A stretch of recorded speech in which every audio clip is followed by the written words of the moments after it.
Good afternoon.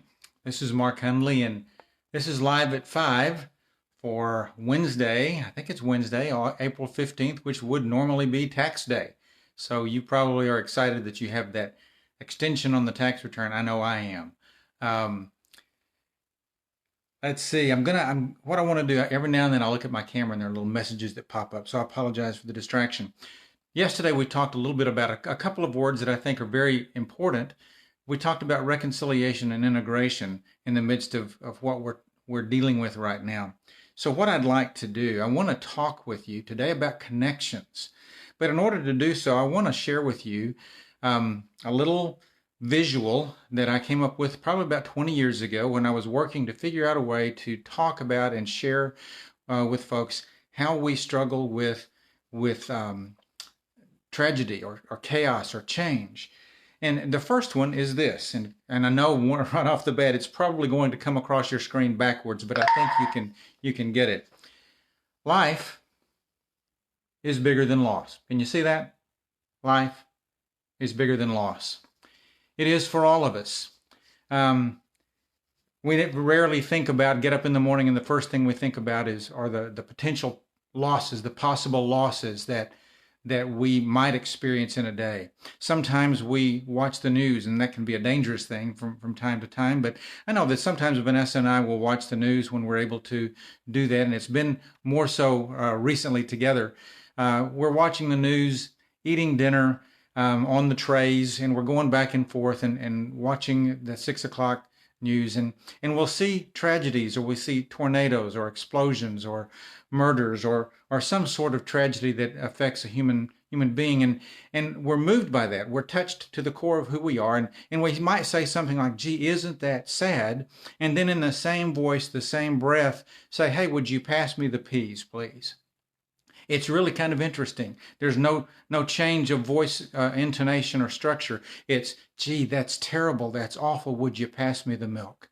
So life really is bigger than loss for all of us at some point in our lives. And perhaps I think back to the current situation in which we find ourselves, and I think back to late December, early January, mid-January, where we're beginning to hear about what's taking place on the other side of the world. And in the back of our mind, we're going, gee, that's hard. That's really tough. And in the back of our mind, we're also saying, I hope it doesn't come this way. So life for us was bigger than loss. And it's that way when people die. Life is bigger than loss. It's something that we don't really think about. We feel at some level that we might be immune to it, or it's not going to be our lot, or it's not going to happen to us. At least we hope it's not. And then once something changes, then when loss enters our backyard, it shows up on our front porch, it comes and takes up residence in our home, then it shifts, and loss becomes bigger than life. It changes. Whereas life has been bigger than loss, suddenly loss is bigger than life. It's all that we think, it's all that we feel, it's all that we ponder. It addresses and challenges everything that we feel and believe and hold dear to us. We lose jobs and money and friends and opportunities and time. We lose family members to death. We lose jobs. There are so many things that happen when loss becomes bigger than life. So in a very brief little moment, life changes from life is bigger than loss to loss is bigger than life. What I've discovered through 30 plus years of working with people in the area of loss is that our society has a tendency to want us to do one of two things. They want us to go back at some point, and I call them arbitrary time frames. At some point, our families or our work groups or our culture, our subcultures of which we're a part, maybe even our religious places of worship, will seek to impose some sort of arbitrary time frame. And they want us to go back at some point and pretend that life is bigger than loss because it makes everybody feel comfortable. It makes everybody feel good. Life is bigger than loss. We've got this by the tail. We're pulling it down the hill. Unfortunately, that doesn't always happen, does it? I know sometimes when people have lost loved ones at 6 months, there are two time frames that tend to be some of those arbitrary time frames that are more popular, 6 months and a year.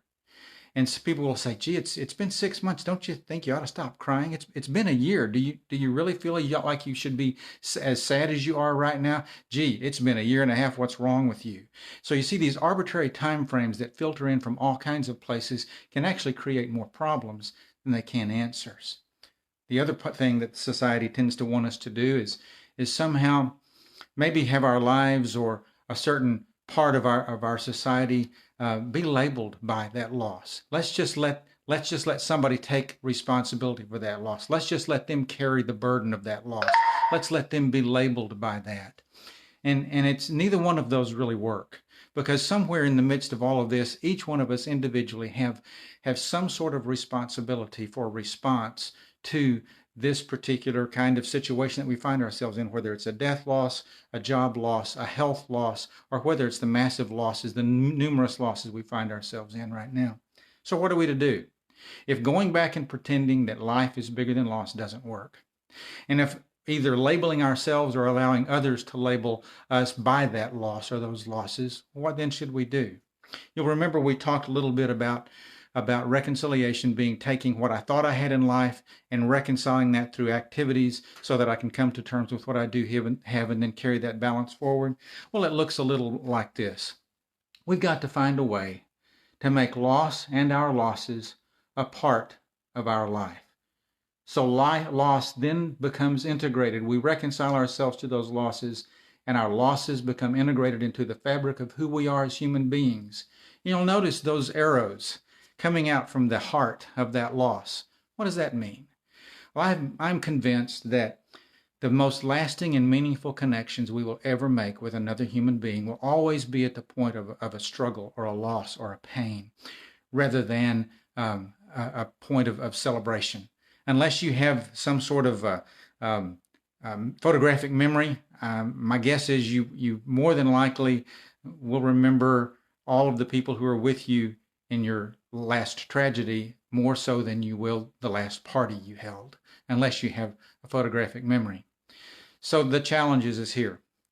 Life is bigger than loss until it's not. And when it happens to us, it becomes personal, and loss becomes bigger than life. And it creates two sets of challenges of choice. What do we do with that? My encouragement is that we find ways to reconcile and integrate, move those losses to become a part of who we are, because it's in those experiences that we can reach out to, make connections with other people, provide and receive comfort, empathy, compassion, and purpose.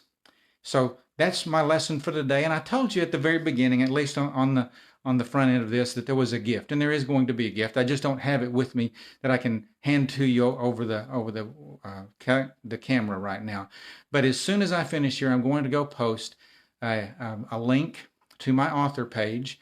I would like for the next 3 days, today, tomorrow, and Friday, through Friday night, midnight Pacific time, I would like to make all of my books and my short fiction available to you for a free download on Amazon Kindle. So if you have the Kindle app or you have a Kindle at home, all you have to do is go look me up on my author page. I'll give you that link, and you can download a digital copy of the 2 books that I've written and the 6 pieces of short fiction. I just want you to have something to read. My goal in those is to help folks to figure out ways to deal with the uncertainty that we face in life, the uncertainties we face in life, not just one. The book is Awaken to Good Morning. It focuses on death losses, but I really believe that the principles that are found in that book can be applied to anything that you face today. So, guys, thank you for showing up, for staying with me, for your encouragement along the way. If you have questions, you want me to address something in these little chats, please feel free to shoot me a direct personal message or a question in some form of fashion, and I'll be glad to do that. But guys, take care, hang in there, and we'll get through this together. Peace.